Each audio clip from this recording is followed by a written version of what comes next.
Hello and welcome back to another episode of Critical Reactions with your host Bryan. We're going to wrap up today with another request from the comments section. This one coming at us from Jim Blomster. Uh, YouTube has gotten real bad with capitalization and spacing and all sorts of stuff, so if I pronounce it incorrectly, I apologize. It says, I've been trying so hard to get someone to react to my favorite band, TERAMAZE, but so far, without any luck. Well, your luck's about to turn around. I noticed also that this wasn't the first time that this band has been requested, although it's the first time I could remember. Uh, there was a request 3 years ago on a Gorguts video from a very old thumbnail format I had, asking me to check Out of Subconscious by TERAMAZE. So Some Melon, if you're still around, it's not the song you requested, but maybe with any luck you'll still enjoy this request. Sorry, three years late. Let's dive into TERAMAZE's Navigate in Solitude and see what they're bringing to the table today.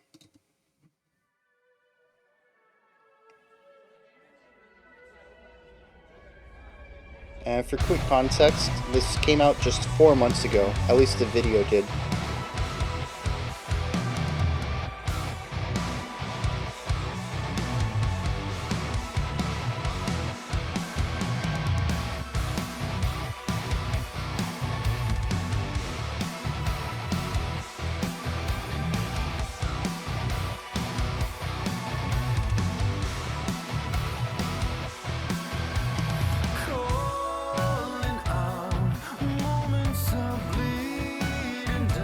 Yeah. Digging the toy piano in the background, is that?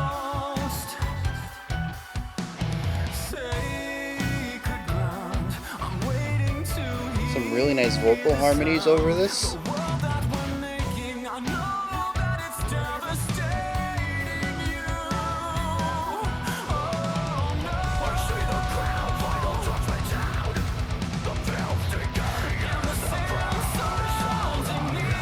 Yeah, I can get behind that.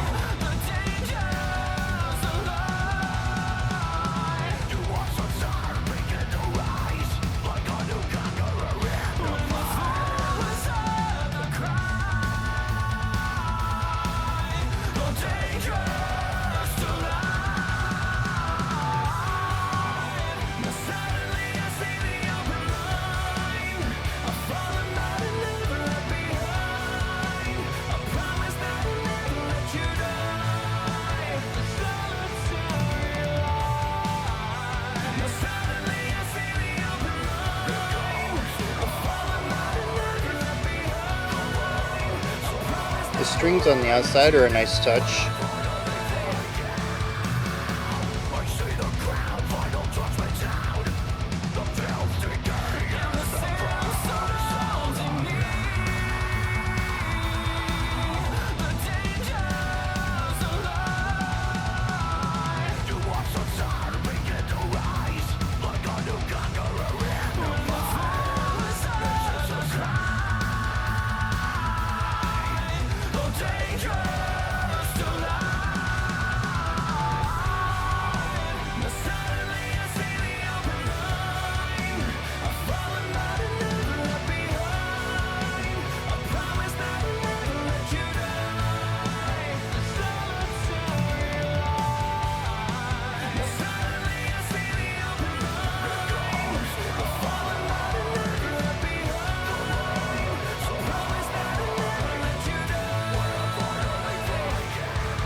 Really interesting way to lift this section after a bit more of the aggression on our foundation.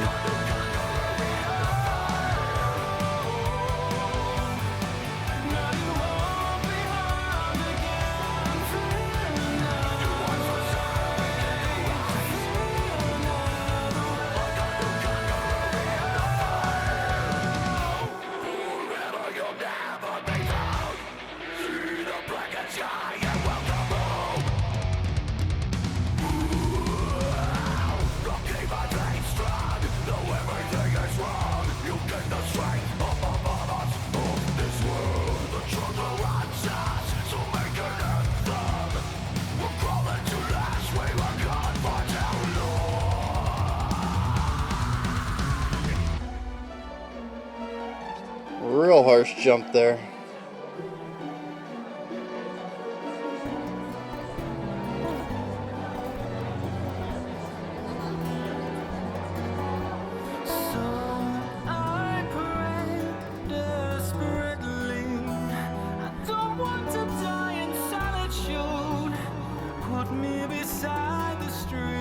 Love this section. Really bringing a simplicity to the section without giving up the tension.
Really nice way to bring that back out of the guitar solo.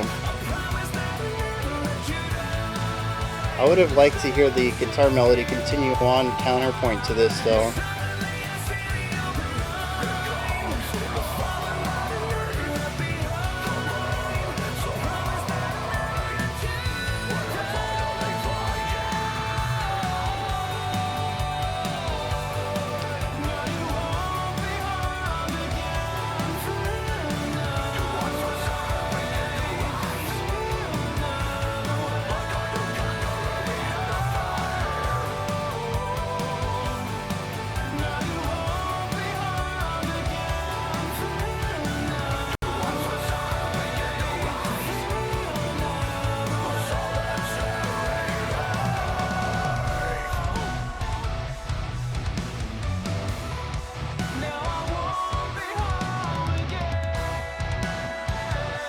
It's a very interesting merger.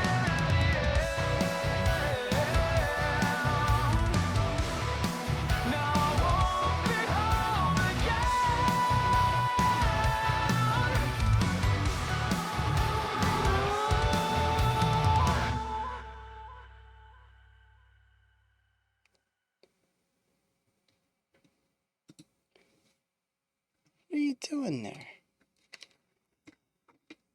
It's a very interesting merger here between metal and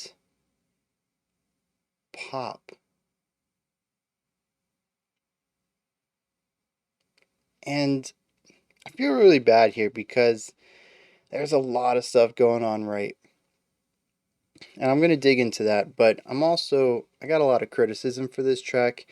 And fans, TERAMAZE, even if you're listening, all of this comes from a place of love, primarily because I feel like this song is a 7 and it could be a 9. There's just a few missed opportunities here to elevate this and take it to the next level.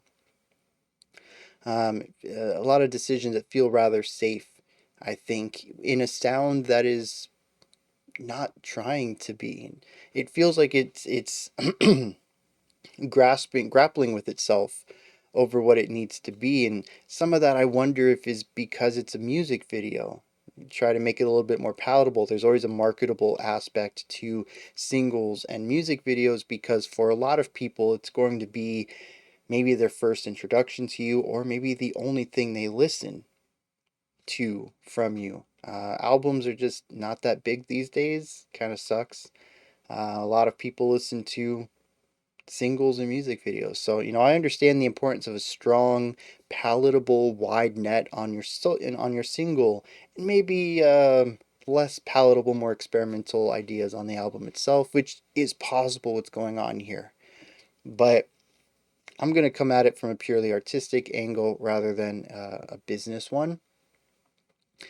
And so I do have a little bit of criticism for it. But I do want to start with the good, because there's a lot in here that I enjoyed. I mean, first of all, it's just the vocal work.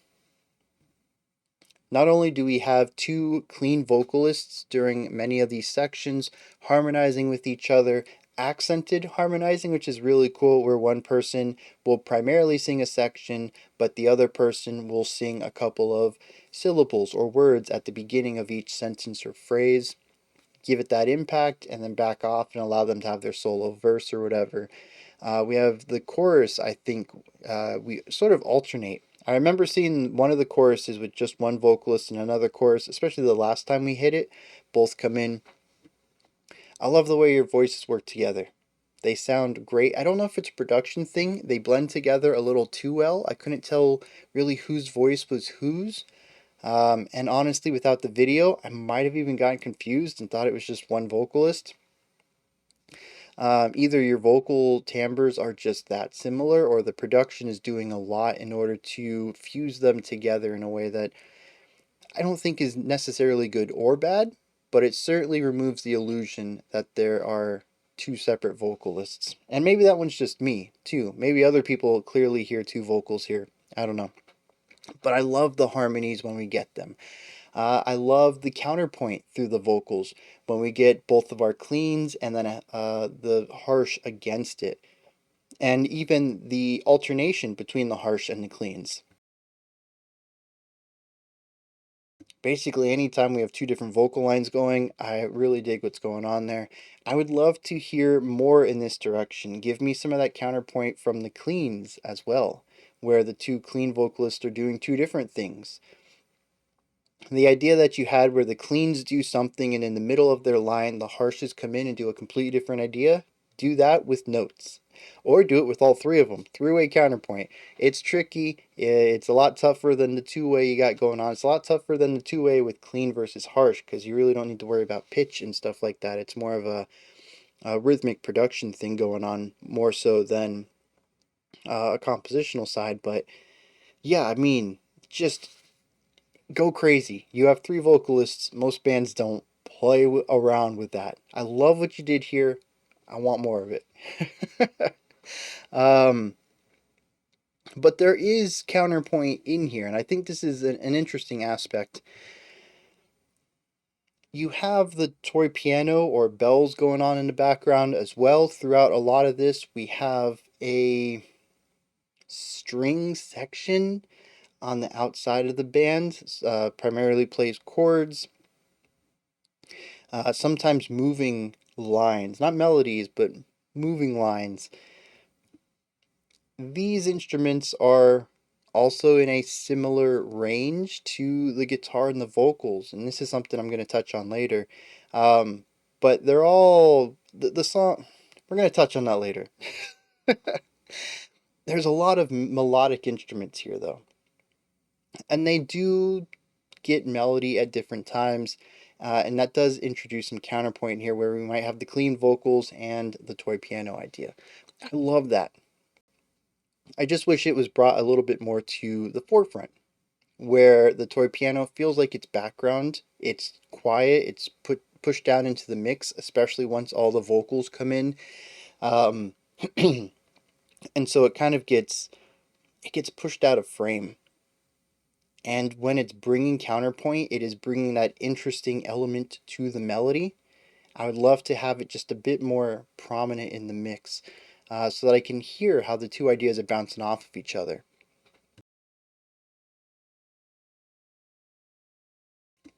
The guitar work, the guitar tone, the drumming, they all sound fantastic. The drums have really nice fills. The guitars are primarily rhythmic and textural, though we do get some really nice licks at the end of phrases. And of course, we have the guitar solo and duet. The melody writing in here was really well done. had a nice pacing to it. It was breathable.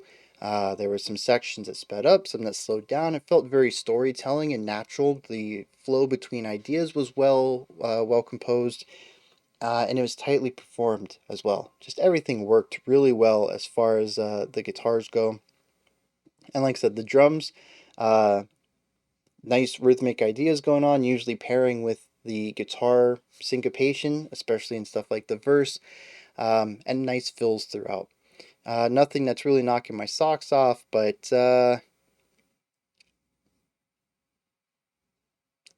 fine, it works. It's Here's the thing, you have so many layers going on in this band. You need something on the foundation. You need something that solidifies and grounds everything, and the drums get that job here. Their job is not to be flashy, it's to be consistent and solid. And that's what the drummer does in spades. 100% knows their role, sits in the pocket, and holds the fort down for everyone else. So really great job there, given that there's so much going on. Having one person say, you know what, I don't mind not showing off, I don't mind being less flashy. I got the chops for it, but I know what the song demands, and this is not it. Um, and the melody line, especially in the chorus, is a strong hook. I'll probably be humming it for a couple of days at least. I don't know if it has that poppy earworm sensibility where you just can't ever forget the line, but it's certainly going to be stuck in my head for a few days at least. Speaking of pop melody, I'm going to pull this up real quick. We're going to be reaching a neutral point in the conversation right here. I'm going to find a specific point where the song to me really hit that pop level.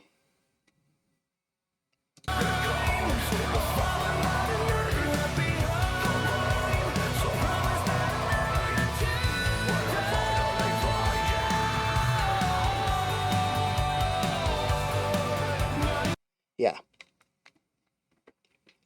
You get rid of the growls. You have just those clean vocals. They feel to me pop rock, which have a little bit of that pop aesthetic. There's certainly some pop production put on the vocals. The drumming is very upbeat with an emphasis on hi-hat, I think, on the and of the beat, really driving it forward in a positive, bright way. We have the twinkling of the toy piano and the strings on the outside. It's really interesting to hear the song reach those metal lows at times and then reach these poppy heights at others. I think it's a really neat way to blend all of this together. The guitar in this section ends up getting drowned out though. The chorus demands this bright poppiness, and so the guitars with that angsty, overdriven metal tone can't really be present too much. I think it's interesting that even with the growls, though, it doesn't really lose too much of that poppy edge. But certainly when they're gone, I think this specific chorus could get confused for a pop rock track, especially with the layering and the production that goes into it.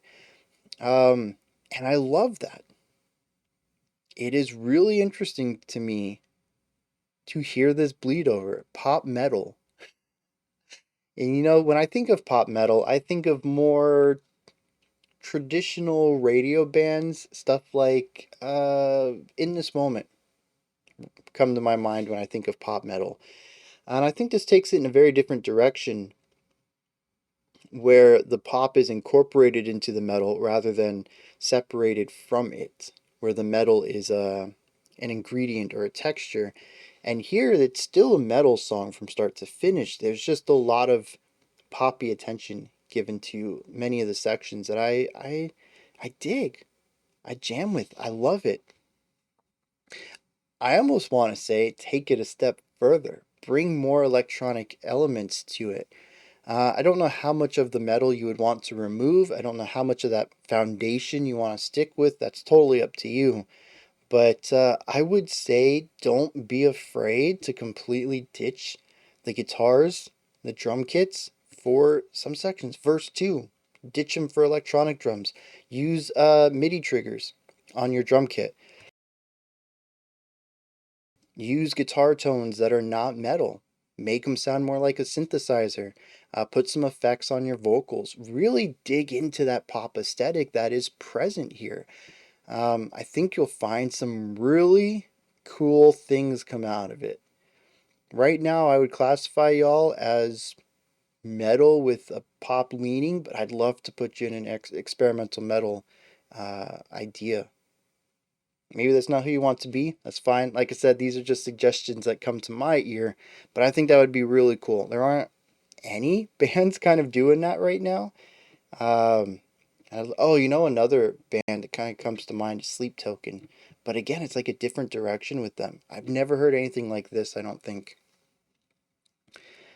Time for a little bit of negative. Where's the bass? I think I saw a bassist in here. If it was a bass, though, it was like an 8-string bass. Pretty beefy thing. I'm kind of tempted to scrub through this real quick and see if I can get another shot of that instrument. Every time it came up, the camera work changed very quickly to another instrument.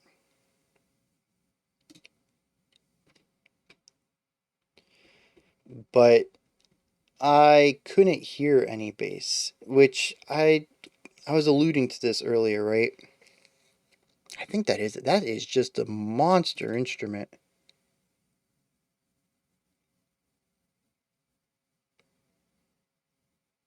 Well, no, the thing is oh, what? YouTube screwed me over. That's what happened. The video was in 480p this whole time. I mean, the filter that y'all are using doesn't do much help, but I don't know. I think it's a bass. It's finger picked though. Anyways, back on topics. I'm rambling a bit here. I couldn't hear the bass in the music, which is a bit disheartening because, as I was alluding to earlier, your strings, your guitars, your vocals, the toy piano, pretty much everything except the harsh vocals is in the upper register. It's all treble work. The guitars pull down into the bass a little bit when you're using the lowest string and really getting to those chuggy, rhythmically syncopated ideas, right? Like in our verse, in your heavier metal sections, when we kind of get rid of some of the poppier production and really focus in on these driving, biting guitars. We do hear a little bit of bass emphasis, but the only thing I can think of is the bass is getting tucked away under something, whether it's the guitars, maybe they're playing the same syncopated idea and the guitars are already kind of pushed into the bass area a little bit. And you have so many layers that it's just kind of getting lost in the EQ, or they're playing what the bass drum is playing, and they're kind of getting lost in that overall sound. Which is kind of weird to me for all of the attention given to the production and layering of all of the instruments. It's kind of weird for this one instrument to kind of get lost in the production.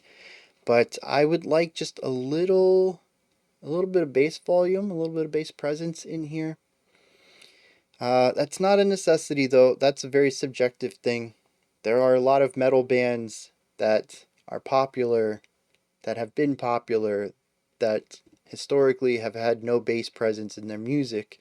Even the most popular metal band has done this. So maybe it's just a metal thing.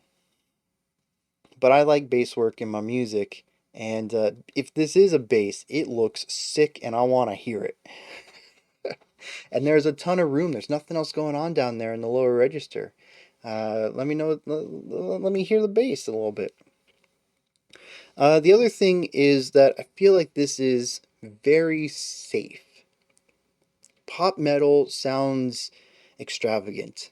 It sounds experimental. It sounds like we're going places, and then we get an A-B-A-B-C-B structure with the guitar solo section that I enjoy the harmony on, but is iterative. And there's nothing wrong with iterative music, especially as you guys are slowly pushing the boundaries on this pop sound. You definitely don't want to push too far at one time because then you don't know what worked and what didn't work and how to fix that. You certainly want to make it incremental. Um, but I really want to see a little bit of coloring outside the lines here, and maybe a little bit of that is how it was presented to me. This was a request on an Opeth track, and said, since you enjoy prog metal, here's one of my favorite prog metal tracks. And I was kind of hoping for something a little proggier coming into this, and maybe that's my fault, having the wrong expectations. But this ends up feeling like a pop rock track with a little bit of extra metal oomph to it, which is perfectly fine if that's what you want to make. Um, but no one else is making music like this, and I hear so much potential for this to be fantastic rather than good or great. And I want to see it push in that direction. Um, There's solid ideas here. I love the multi-vocalist. I love the attention to the pop production. I love the use of brighter sounds. A toy piano in a metal song. I mean, who would do that? TERAMAZE would, right? I want more unique ideas like that. And so I'm really curious to get into the rest of your work and kind of see where you might go on other tracks that aren't official videos, that are hopefully going to bring subscribers in, or viewers or listeners, or whatever, get people to buy your music, your merch, all that jazz. Like I said, there's a strong case that this might have been tamed down a little bit in order to be palatable, in order to bring listeners in. That is a job that singles and music videos have done for decades. But I do want to see what you do when you let loose a little bit and deviate a bit more from convention. I'm going to take a second to hit some lyrics, and then we're going to wrap this up. Something really interesting here is I got the structure wrong.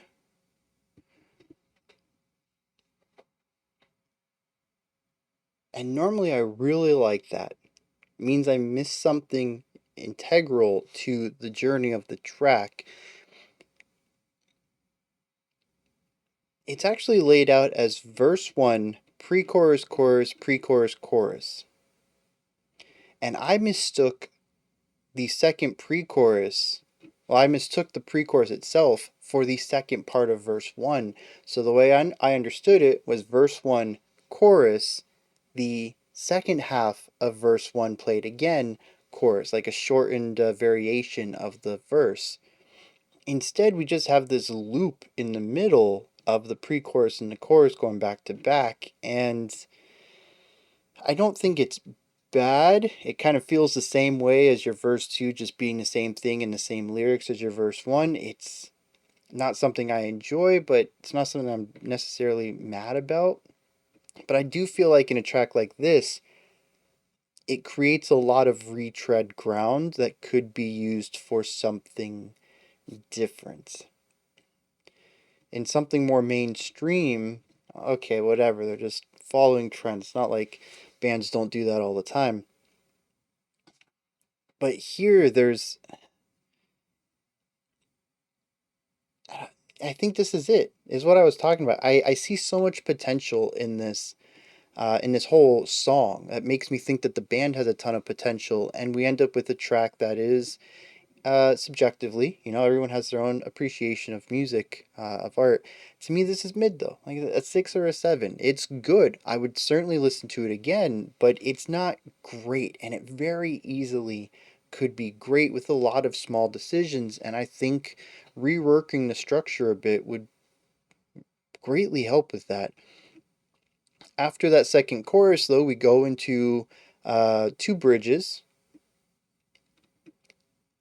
And then our second verse is here after the halfway mark that takes us into the chorus, back into our first bridge, and then an outro. It is quite a bit more complex and topsy-turvy and outside of the norm than I expected. And I think the back half of it is interesting. Certainly more interesting than the first half. The repetition of the pre-chorus into the chorus, I mean, it takes up so much time too. But I really like the back half. I think that's a really neat way to go about it, even if it does feel a bit more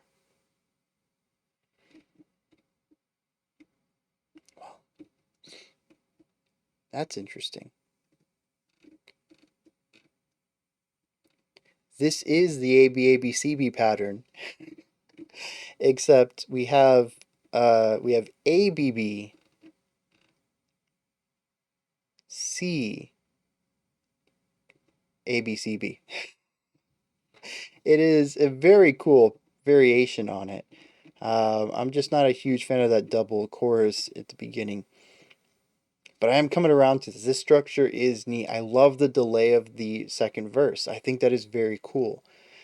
Putting it after guitar solos and further exploration of the bridge allows it to have weight and attention to it almost.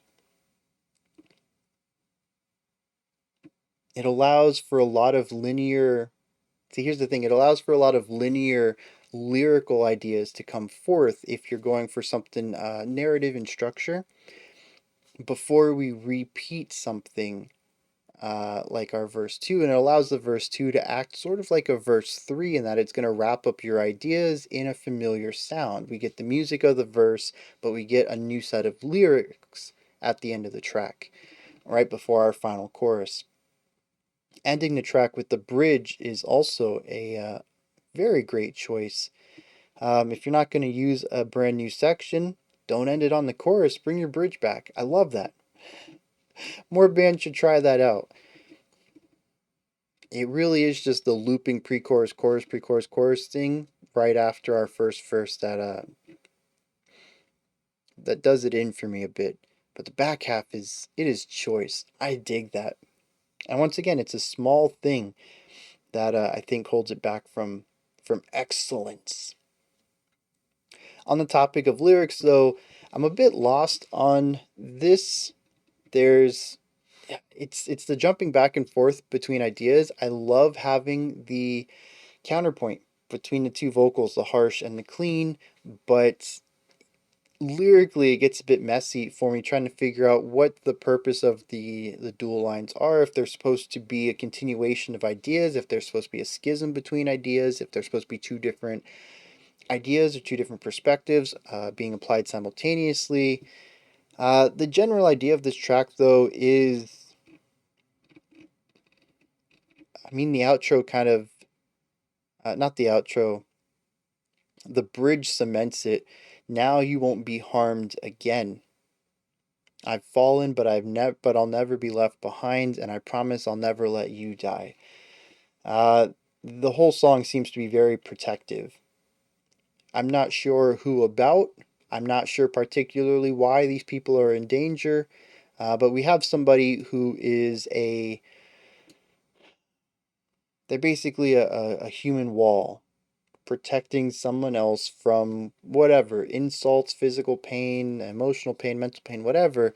And this other person doesn't necessarily realize that they're there. They're holding this weight in solitude, but they're happy to do it. They feel like their life isn't the greatest. They've made mistakes. They've fallen, but they're not going to let this other person go down that same path, and they'll use their broken body to deflect any of this pain from this other person. That's what I'm getting from this. It's a very general read. There are more details in here that are a bit lost on me in regarding their larger purpose. So definitely, I mean, if you're interested in it, go check it out.